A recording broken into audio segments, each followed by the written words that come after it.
वळूयात पुढच्या बातमीकडे। चिखलदरा नगर परिषदेतून कलोती यांची बिनविरोध निवड झाली। चिखलदऱ्यातील जनता विकासाभिमुख जनता फडणवीसांच्या विकास केंद्रित आता भूमिकेशी सहमत आहे। बिनविरोध निवडीनंतर आता आल्हाद कलोती यांची प्रतिक्रिया समोर येते।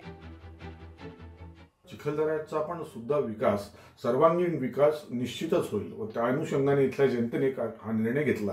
मी तर म्हणेल हा एक अभिनव असा निर्णय आहे की जेणेकरून इथला जो माझ्या विरोधात जे काही नगरसेवक उभे होते त्यांना सगळ्यांनी हा सामूहिक निर्णय घेतला की आपले फॉर्म वापस घ्यायचे आणि मला बिनविरोध निवडून द्यायचं, जेणेकरून एक संपूर्ण महाराष्ट्राला आणि सगळ्यांना एक संदेश जाईल की बा चिखलदऱ्यातील जनता जी आहे ती विकासाभिमुख आहे आणि फडणवीस साहेबांच्या विकास केंद्रित भूमिकेशी सहमत आहे आणि त्यांच्यासोबत ती उभी आहे। या अनुषंगाने इथला जो अभिनव निर्णय झालेला आहे त्यासाठी मी इथल्या जनतेचे मनापासून आभार व्यक्त करतो।